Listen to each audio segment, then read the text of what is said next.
Hello friends, carry on study with home academy में आप सभी का स्वागत है। आज है 20 अगस्त 2023 और आज इस वीडियो में हम बात कर रहे हैं 19 अगस्त और 20 अगस्त के क्रम पर छत्तीसगढ़ राष्ट्रीय और अंतर्राष्ट्रीय के महत्वपूर्ण करंट अफेयर्स के बारे में। तो अगर आप किसी भी प्रतियोगी परीक्षाओं की तैयारी कर रहे हैं या पीएससी प्री या व्यापम की तैयारी कर रहे हैं तो इस करंट अफेयर्स के वीडियो को और अन्य सभी करंट अफेयर्स के वीडियो को पूरा देखिएगा। आई होप ये वीडियो आपके लिए हेल्पफुल हो और सभी प्रश्नों को और उनके फैक्ट को पूरा पढ़िएगा, क्योंकि किसी भी फैक्ट से महत्वपूर्ण प्रश्न बनाए जा सकते हैं। सभी फैक्ट जो है बहुत ही महत्वपूर्ण है, तो किसी भी फैक्ट से प्रश्न बनाए जाने की संभावना हो सकती है और परीक्षा में पूछे जा सकते हैं। ठीक है, सभी फैक्ट बहुत ही महत्वपूर्ण है। तो चलिए बिना देरी किए स्टार्ट करेंगे। अगर आपने चैनल सब्सक्राइब नहीं किया है तो सबसे पहले चैनल सब्सक्राइब कर दीजिएगा और वीडियो को शेयर और लाइक कर लीजिएगा। चलिए कल का प्रश्न देखते हैं। हाल ही में केंद्र सरकार ने 32,500 करोड़ रुपए की कितनी रेलवे परियोजनाओं को मंजूरी दी है? ये आपके कल का प्रश्न है। तो आपको बता दूं कि 32,500 करोड़ रुपए की 7 मल्टी ट्रैकिंग परियोजनाओं को केंद्र सरकार द्वारा मंजूरी दी गई है। ठीक है, याद रखिएगा, आंध्र प्रदेश, बिहार, गुजरात, झारखंड, महाराष्ट्र, उड़ीसा, तेलंगाना, उत्तर प्रदेश और पश्चिम बंगाल राज्यों के जो है 35 जिलों में ये फैली है ये परियोजना। ठीक है, याद रखिएगा कि इतने सारे राज्य के 35 जिलों में, ठीक है, ये जो है 7 प्रोजेक्ट के 35 जिलों में 32,500 करोड़ रुपए की जो है ये परियोजना रेलवे परियोजना है और इसका उद्देश्य है भारतीय रेलवे को दक्षता और क्षमता विस्तार के नए युग में आगे बढ़ाना। ठीक है, याद रखिएगा। चलिए इस प्रश्न से आपको इतने फैक्ट, इतने तथ्य याद रखने हैं। आज का प्रश्न है आपका, राज्य के बजट 2023-24 में सामाजिक क्षेत्र में कुल कितने प्रतिशत व्यय का प्रावधान है? तो सामाजिक क्षेत्र में जो है 41% व्यय का प्रावधान है, याद रखिएगा। विस्तार पर बात करते हैं। छत्तीसगढ़ बजट 2023-24 में जो व्यय के प्रावधान है ये दिए गए हैं कुछ क्षेत्रों में।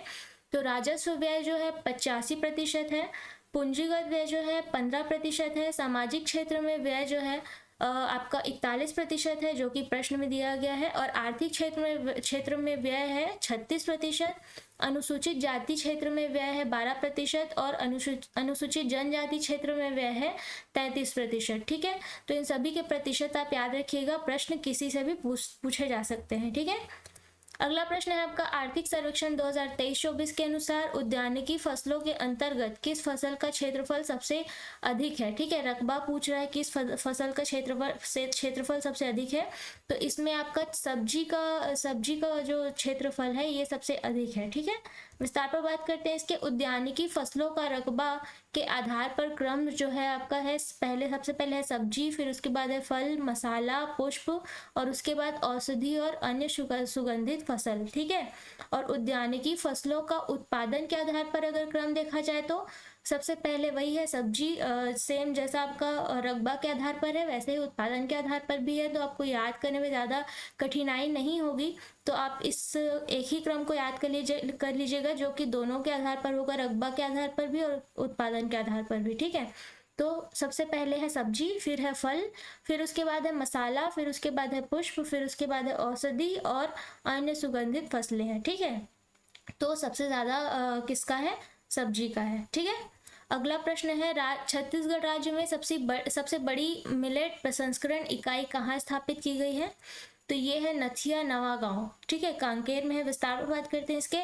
छत्तीसगढ़ राज्य के कांकेर जिले के नथिया नवा गांव में एशिया की सबसे बड़ी मिलेट्स प्रसंस्करण इकाई है। अब तक राज्य के 10 जिलों में 12 लघु मिलेट प्रसंस्करण केंद्र स्थापित किए जा चुके हैं तथा छत्तीसगढ़ देश का इकलौता ऐसा राज्य है जहां कोदो, कुटकी और रागी का समर्थन मूल्य पर खरीदी किया जा रहा है, याद रखिएगा। ठीक है, अगला प्रश्न है, राष्ट्रीय स्तर पर आपका, हाल ही में किन्हें महाराष्ट्र सरकार द्वारा स्थापित प्रथम उद्योग रत्न पुरस्कार से सम्मानित किया गया है? बहुत ही इंपॉर्टेंट क्वेश्चन है।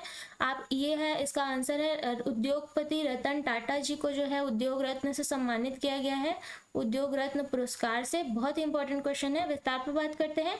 मुख्यमंत्री एकनाथ शिंदे, ठीक है, महाराष्ट्र के मुख्यमंत्री एकनाथ शिंदे और उप मुख्यमंत्री देवेंद्र फडणवीस और अजीत पवार ने टाटा सन्स के 85 वर्षीय मानद चेयरमैन रतन टाटा को 19 अगस्त को दक्षिण मुंबई 19 अगस्त 2023 को दक्षिण मुंबई कोलाबा में पुरस्कृत किया है, उनके आवास में पुरस्कृत किया है। उन्हें 2000 में उन्हें सन 2000 में पद्म विभूषण और सन 2008 में 2000 में पद्म भूषण और सन 2008 में पद्म विभूषण से सम्मानित किया गया था। और हाल ही में उन्हें जो है ऑस्ट्रेलिया के highest civil honour order of Australia, ठीक है, ऑस्ट्रेलिया के highest civil honour order of Australia के अवार्ड से भी नवाजा गया है, याद रखिएगा, ठीक है। अगला प्रश्न है, हाल ही में भारत की पहली लंबी दूरी की साइड स्विंग रिवॉल्वर लॉन्च की गई है, इसका नाम क्या है? तो इसका नाम है, आप याद रखिएगा, प्रबल, ठीक है। भारत की पहली सबसे लंबी दूरी की साइड स्विंग रिवॉल्वर लॉन्च की गई है, इसका नाम है प्रबल, याद रखिएगा, प्रबल रिवॉल्वर है। विस्तार पर बात करते हैं। देश की पहली लंबी दूरी की हैंडगन के क्षेत्र में अग्रणी ये प्रबल जो रिवॉल्वर है, ये नागरिकों और हथियार डीलरों के लिए लॉन्च किया गया है। इसका निर्माण कानपुर स्थित advanced weapons and equipment India द्वारा किया गया है। 32 बोर की इस रिवॉल्वर का वजन जो है 675 ग्राम और इसकी लंबाई 187.7 मिलीमीटर है, ठीक है। अगला प्रश्न है, हाल ही में किन्हें साउथ इंडियन बैंक का एमडी एंड सीईओ नियुक्त किया गया है? तो पीआर शेषाद्री को जो है साउथ इंडियन बैंक का एमडी और सीईओ नियुक्त किया गया है। विस्तार पर बात करेंगे इसके। आरबीआई ने पीआर शेषाद्री की नियुक्ति को मंजूरी दी है। उनकी नियुक्ति 1 अक्टूबर 2023 से 3 साल के लिए मान्य होगी। इससे पहले वे करूर वैश्य बैंक के एमडी और सीईओ के रूप में कार्य कर चुके हैं। और साउथ इंडियन बैंक एक निजी क्षेत्र का बैंक है, याद रखिएगा, और इसकी स्थापना 1928 में हुई है और इसका मुख्यालय त्रिशूर, केरल के त्रिशूर में स्थित है, ठीक है। अगला प्रश्न है, हर साल विश्व मच्छर दिवस कब मनाया जाता है?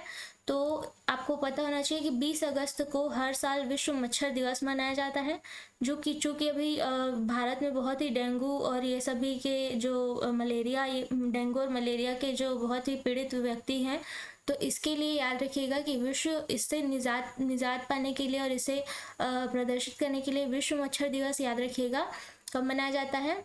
20 अगस्त को, ठीक है। विस्तार में बात करते हैं। प्रतिवर्ष London school of hygiene and tropical medicine द्वारा विश्व मच्छर दिवस आयोजित किया जाता है, ठीक है। किसके द्वारा? London school of hygiene and tropical medicine द्वारा विश्व मच्छर दिवस आयोजित किया जाता है।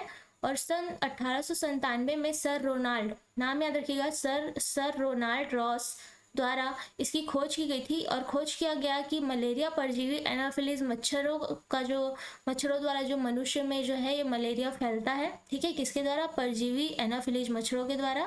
और ये खोज किसके द्वारा की गई थी? सर रोनाल्ड रॉस द्वारा, ठीक है। डेंगू के सबसे बड़े प्रकोप अर्जेंटीना, पेरू और बांग्लादेश के ने जो है अनुभव किए हैं, सबसे ज़्यादा प्रकोप, याद रखिएगा, ठीक है। किस देश ने? अर्जेंटीना, पेरू और बांग्लादेश ने।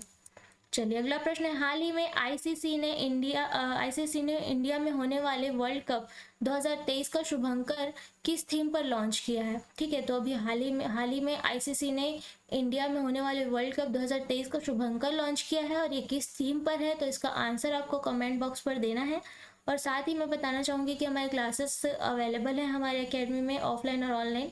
तो अगर आप किसी भी चीज़ की जानकारी चाहते हैं तो दिए गए कॉन्टैक्ट नंबर पर कॉन्टैक्ट कर सकते हैं या विजिट कर सकते हैं हमारे कॉम्प्लेक्स गांधी चौक जुना बिलासपुर में। तो अगर आपको वीडियो पसंद आई हो तो वीडियो को लाइक और शेयर कर दीजिएगा और चैनल को ज़रूर सब्सक्राइब कर दीजिएगा। कल मिलते हैं अगले वीडियो में। धन्यवाद।